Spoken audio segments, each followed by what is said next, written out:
Olá, vamos continuar mais uma atividade. Agora o conteúdo é movimentos nativistas. Você já estudou comigo português, ciências e agora é o momento de estudar história na página 48. Nessa videoaula, você vai ver a explicação do seu conteúdo. Então vamos lá? Você já ouviu falar em movimentos nativistas? As revoltas nativistas ocorreram devido à insatisfação do povo brasileiro, pois tudo era controlado por Portugal, desde a extração do pau-brasil, a produção de açúcar e, posteriormente, quando foi encontrado aqui no interior do território ouro e pedras preciosas, também passaram a ser controlados por Portugal. Então, esse clima de insatisfação deu origem a vários movimentos de revolta com esse motivo, pelo fato de Portugal controlar tudo que era produzido e por outros motivos que você verá aqui nessa videoaula.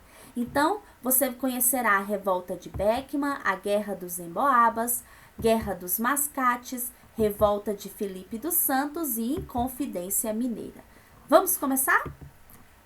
Revolta de Beckman. Ela ocorreu no Maranhão em 1684. Os chefes do movimento foram os irmãos Manuel e Tomás Beckman. Causas foi o descontentamento com a companhia de comércio, que pagava preços baixos pelos produtos, e também pelo descumprimento do envio de mão de obra, da mão de obra escrava vindo da África. Como não houve esse envio de mão de obra, acabou existindo muitos conflitos entre os colonos e os jesuítas, que eram contrários à escravização de indígenas. A consequência foi a invasão do colégio jesuíta e da companhia de comércio, que acabou prendendo o até então governador, e Manuel Beckman, líder do movimento, assumiu o governo.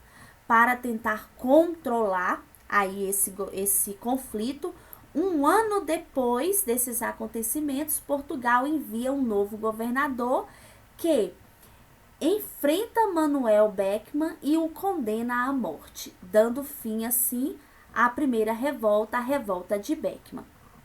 A próxima revolta que nós vamos estudar agora é a Guerra dos Emboabas. Ela ocorreu no Maranhão em 1708. O chefe do movimento foi Manuel Nunes Viana. As causas: os bandeirantes paulistas, eles encontraram metais preciosos no interior da colônia. Essa notícia ela se espalhou pela colônia e várias pessoas migraram para essa região e queriam também usufruir do controle, da posse, da exploração desses metais preciosos. Os bandeirantes paulistas, eles achavam que pelo fato deles terem encontrado esses metais preciosos, só eles poderiam manter o controle dessa extração. Mas os emboabas, que foi o apelido dado a essas pessoas que vinham de fora, eles também queriam participar. Então, aqui nós temos um impasse entre os paulistas e os emboabas. A consequência disso foi que os emboabas, eles armaram uma emboscada para os paulistas. Os paulistas que foram para essa emboscada acabaram sendo mortos. Com isso, para dar fim a esse impasse entre emboabas e os paulistas, os bandeirantes paulistas, o rei de Portugal, ele determinou a expulsão dos paulistas e a coroa portuguesa assumiu a exploração das minas desses metais preciosos, dando fim à Guerra dos Emboabas. Vamos para o próximo conflito? Agora é a Guerra dos Mascates. Ela ocorreu em Pernambuco em 1710. Os chefes aqui desse movimento eram senhores de engenhos e mascates, ou seja, pessoas que tinham muita renda, muito dinheiro. Mas para você entender melhor esse conflito, é necessário que você saiba, tá? Que vila ela está acima de povoado. Olinda era uma vila. Recife era um povoado que estava progredindo e era habitada por comerciantes portugueses, que ficou conhecido como mascates. Então, esses comerciantes eram mascates e eles queriam a elevação de Recife à categoria de vila. Olinda, ela era mais velha, não é? E tinha, desde a época das capitanias, mais poder. Mas Recife estava progredindo e também queria ser vila. Então, aqui, a reivindicação do pessoal que vivia em Recife era que Recife passasse à categoria de vila. O rei atendeu à solicitação e demarcou os limites entre Olinda e Recife. A consequência disso foi que os holandeses, eles se sentiram prejudicados com essa divisão e resolveram invadir Recife, lançaram, um governo independente e quebraram Pelourinho. O Pelourinho era um símbolo, de poder naquela época. Então, esse conflito entre Recife e Olinda, ele acabou com a prisão dos chefes aqui desse movimento, que os chefes desses movimentos e também a confiscação de bens. O Recife, ele tornou-se sede da capitania de Pernambuco, dando fim assim à Guerra dos Mascates. Muito bem. Agora, a revolta é a de Filipe dos Santos. A revolta de Filipe dos Santos, ela também é conhecida como a revolta de Vila Rica. Ela ocorreu em Minas Gerais em 1720.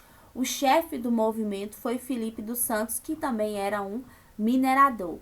As causas desse conflito foi os impostos.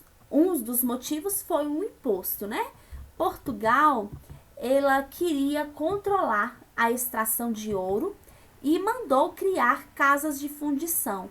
Todo o ouro deveria ser entregue nessas casas. Assim, 20% do ouro extraído pertenceria a Portugal e proibiu, dessa forma, a circulação do ouro em pó, para que não houvesse aqui o contrabando de ouro, mantendo um controle, mantendo um monopólio de todo o ouro que era extraído dessas terras. Filipe dos Santos aqui, ele queria que o governo mandasse diminuir os impostos, queria que fechasse essas casas de fundição e o governo prometeu atender às reivindicações para abafar este conflito. Mas, para dar fim a este conflito, os chefes do movimento, que nesse caso foi Filipe dos Santos, ele foi preso e, para servir de exemplo para as pessoas que viessem a ir contra o governo, ele foi preso e enforcado em praça pública, dando fim ao conflito, a essa revolta de Filipe dos Santos e dos mineradores. Próximo conflito é a Inconfidência Mineira. Ela ocorreu em Minas Gerais em 1789, teve como chefe Joaquim José da Silva Xavier, mais conhecido como Tiradentes. A causa desse movimento, o governo, ele ameaçou aplicar derrama, que era a cobrança de impostos. A coroa portuguesa queria que todos os escravos trabalhassem na exploração do ouro. Por isso, mandou fechar fábricas de tecido e proibir outras atividades na região, para que os escravos eles pudessem então trabalhar apenas nessa extração, nessa exploração do ouro que existe na região. Como consequência, padres, poetas, escritores, mineradores, militares e outros se uniram contra Portugal. Eles ficaram conhecidos como inconfidentes. Eles tinham algumas reivindicações, Eles queriam que a coroa portuguesa perdoasse as dívidas que eles haviam tido, que criasse universidades, que acabasse com esses impostos cobrados, na mineração e construísse fábricas. Os radicais, eles já queriam a proclamação da República, por isso que a Inconfidência Mineira ela também fica conhecida como um movimento separatista, porque queria a independência do nosso território. Os planos dos Inconfidentes, ele foi denunciado por Joaquim Severiano dos Reis. Dessa forma, o governo ele acabou mandando prender os Inconfidentes. Alguns foram expulsos do país, outros foram condenados à prisão perpétua e Joaquim José da Silva Xavier, conhecido como Tiradentes e o líder mais importante desse movimento, ele foi condenado à forca em 21 de abril de 1792. Ele também foi esquartejado no Rio de Janeiro, nessa mesma época, para servir de exemplo contra aqueles que se levantassem contra o governo. É por isso que ele é o mártir da Inconfidência e você vai conhecer essa parte agora.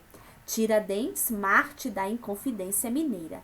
Entre os inconfidentes, como você já acabou de ver, estava um homem simples do povo chamado Joaquim José da Silva Xavier, que tinha como apelido Tiradentes.